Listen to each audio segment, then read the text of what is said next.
Hello, hello, hello. So I thought we'd go through some stacks today.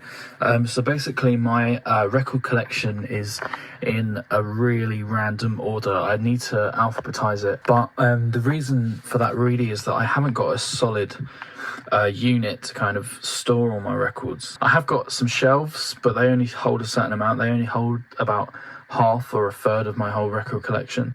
So the state that it currently is in is that I have all these kind of stacks on the floor, but I thought I might make this video to document kind of what's going on. So I've currently got a handful of records here which I'd like to trade in to one of my local record shops, and they're ones that I just don't really need, I suppose, that I've picked up. So here I have The Greatest Love. So this is just one of those very budget compilations that you used to get in the 70s and 80s.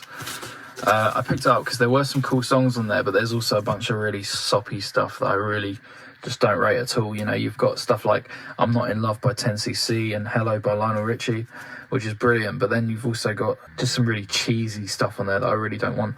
I mean, there is some good songs on there. I Want to Know What Love Is by Foreigner, classic. You know, you've got Sexual Healing, Marvin Gaye. That's one of my favourite songs of all time. But there's just too many, I don't know how to describe them, just too many just really boring ballads which just don't do anything for me. So, this is a compilation by Telstar. So, I doubt I'll get hardly anything for that. Probably get about 50 pence for it. But, you know, it all adds up. And, if I was to have 20 of those, I'd have a tenner, and then maybe I'd have enough to buy one record. So, yeah, that's that. We have Close to You by The Carpenters. I really like The Carpenters, actually. I think they did some fabulous stuff in the 70s, but a whole album of The Carpenters, do you know what I mean? And I have listened to this, and I thought there was some fabulous songs on there, but there was just a handful of songs on there which were a little bit in the kind of vein of charity shop music, if you know what I mean. Next up, Toyah, Toyah, Toyah. So this is a compilation of Toyah Willcox, some of her early stuff. I think this is a K-Tel record. I picked this up because one of my old music teachers is actually heavily on it. He wrote her main hit, It's a Mystery, and he also played the keyboards on a lot of her stuff. He really helped to launch the career of Toyah. But I just don't rate her voice very much. She's got a very kind of grating kind of voice, which just is not my taste. I much prefer her as a presenter and a narrator. So that's going to the shop. Next up, we have the Beach Boys with Fun, Fun, Fun. I already own a couple of Beach Boys compilations, so this isn't really necessary, but I'm not sure exactly what the deal with this, whether it is fully official or a bit of a bootleg. I honestly don't really know, but it's made of really weird cardboard. One of the only records I've got that's made from this really weird kind of thick cardboard. But if you look at the track list on there, you can see what's on there. Next up, we have a pretty rough and ready copy of ELO's Greatest Hits. I don't need this album really because I have all the hits on the albums, but funnily enough, I actually do have this as well. I've got another copy which is slightly nicer, which I'm getting rid of this one. But it's just not really a necessary one anyway. Next up, we have Fleetwood Mac with their timeless album Rumours, one of the finest albums of all time, of course. I have two other copies of this. I have an original and a reissue, but this is just a spare original copy that I have. Next up, we have Jean-Michel Jarre with Oxygen, or Oxygene, I suppose. I used to absolutely love this as a kid. I remember getting this as a Daily Mail free CD. I always loved how spooky Oxygen Part 1 was, and I remember they used to play that as the walking in music to assemblies when I was in primary school. Absolutely love that, but I've got a much nicer copy than this, so I'm going to trade that. Next up, we got some Rod Stewart. This is his album, Never a Dull Moment. I've got to say, I really do like the packaging and display on this record, but I'm not a big fan of Rod Stewart's voice, and just not the biggest fan of this album, really. Next up, we have Vangelis with Albedo 0.39. This was one of the records that I picked up from Downtown Retro, but just didn't rate the album too much, really. Next up, we have an original copy of Mike Oldfield's Tubular Bells. So I purchased a modern day reissue of this album, and it sounded so much better than this original copy. This original one just sounded so thin and hollow, and I got the repressing and it just was infinitely better. But we all know Mike Oldfield's classic Tubular Bells. So those are the records that I am planning to kind of trade in, hopefully get A couple of quid for those, probably not too much actually. So here are some records from my actual collection that I thought we'd go through that are in this particular pile. So we have Paul McCartney's To Chaos and Creation in the Backyard. This is a 2005 album. Next up we have the Rolling Stones with Love You Live. I don't think I've listened to this very much. I've listened to bits of it, and it's a pretty decent live record actually, I've got to say.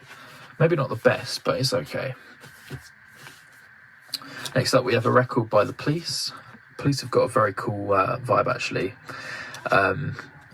You know, obviously we all know Every Breath You Take, you know, it's a classic, but you know what, if you listen to their albums, it's cool vibes all around. Next up we have The Jam with Snap.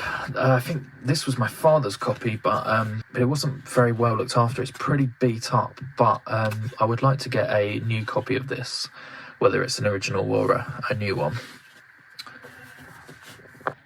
So next up we have the old Genesis collection, of course. You've got their album Trespass, you've got the old Nursery Crime, Foxtrot, Selling England by the Pound. This is a nice thick repress. You've got Lamb Lies Down on Broadway, another repress. Trick of the Tail, the first one where Phil Collins started singing in the group. You got the old Then There Were Free, very cool artwork from Hypnosis there. You got Duke, great album. Some consider it to be like the second best Genesis record. You got the Shapes album, self-titled, very good pop album right there. Invisible Touch, probably the commercial peak. Don't want to break the light. And then you've got We Can't Dance, which I think was the biggest selling Genesis record. I think this sold about 15 million copies, which is just insane. Then we've got a little bit of Peter Gabriel here, his first record. I think I got this from HMV in one of their deals. Then you got his second record known as Scratch. This is an original copy, got this from my record shop. Then you've got the Melt album, which has got so many great songs on it. Of course, it's got the old Games Without Frontiers, one of his finest songs. And you've got So, which was a commercial masterpiece, you could say, you know, the absolute peak of his popularity as a solo artist. And then you've got Rumours by Fleetwood Mac. This is a bit of a Rumours double pack, I have to say, because you got this new copy of Rumours, which is sort of a whitey hue, sort of how would I describe it, sort of a strawberries and cream kind of magnolia. And then you flip it around and you got the original pressing, which is far more of a yellowish sort of yellow curtains kind of look about it, but the original's got a nice textured sleeve, so it's nice to kind of go between the original and the new copy of that one.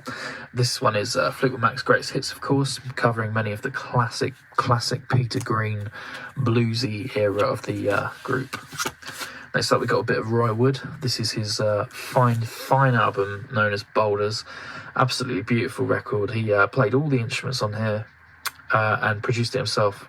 It's an underrated masterpiece, really. Absolutely gorgeous record. Of course, you've got Mustard, very similar. You know, mostly him playing all the instruments. Another genius record, if you ask me. Then you've got this compilation, which is known as the Roy Wood Story, which covers all his stuff from The Move. I think it even covers a group he was in before The Move, right through to the famous singles of Wizard and the stuff he did with ELO and solo. It's an absolutely beautiful double album of just pure joy.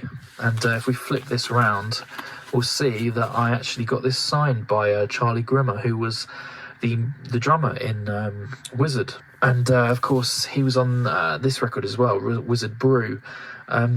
This was a bit of a funny record, really, because it didn't have any of the big Wizard singles on it, but as a standalone record, it's pretty cool, and you have this very nice textured artwork for the sleeve with all the band members. And if you look in the middle there, there's Charlie right in the middle there. And I'm guessing this guy's meant to be Roy, the Wizard himself. And next up, you got a bit of the Kinks with the We Are the Village Green Preservation Society. Classic album, classic British album, one of the finest British rock albums to ever exist, pretty much.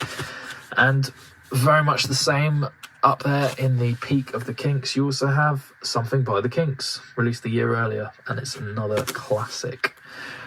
Next up, I have a few 12-inch singles over here. So you've got Fortet, one of his tunes from back in the day.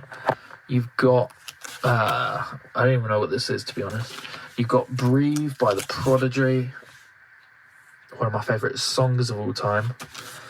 You have the Pet Shop Boys with West End Girls, and there's a bit of artistic license with this one because this is my mum's copy from back in the day, and she quite drastically altered the artwork, but it looks so cool, and it's brilliant to have my own unique copy with this unique rendition of the artwork. Next we have a bit of vintage Simpsons merch with Do the Bartman 12-inch single. Absolutely love this tune. Can't go wrong with a bit of vintage Simpsons. Got Sinead O'Connor with Nothing Compares to You. Great song, great song. The Scissor Sisters with Mary. One of the songs off their absolutely marvellous debut album. Very, very Elton John sounding. You got Depeche Mode with Personal Jesus from the classic Violator album. Brilliant to have a 12-inch single of that. And a bit of a butt on the back. I don't even know what this is either. Probably just picked it up one day and just brought it in and never listened to it. Next up we have S-Express. Oh no, S-Express. S-Express rather. This is one of the first records I ever bought. I remember when I was about 9 years old, I picked up a beautiful stereo at the charity shop. It was one of those ones that looks like separates but it isn't, where the turntable was actually attached to the amplifier and the cassette deck, etc. And because I bought that, they let me have a couple of records free, and this was one of them. And it's a great, great 12-inch single, I can tell you that. Next up, we have Simple Minds with Love Song. Brilliant song, and awesome, awesome little artwork pieces there, which really go along with the vibe of the song. And finally, this isn't even a 12-inch single, but it's Kate Bush with The Kick Inside, her debut album.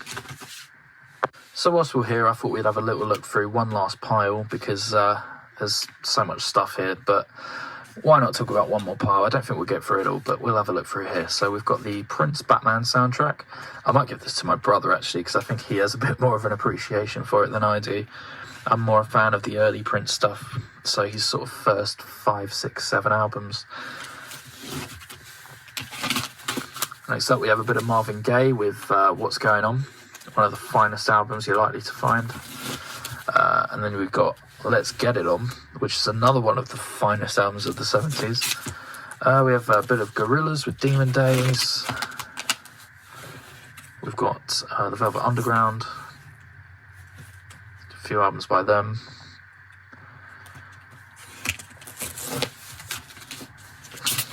Bit of Lou Reed, Transformer, Berlin, you gotta have it, gotta have it.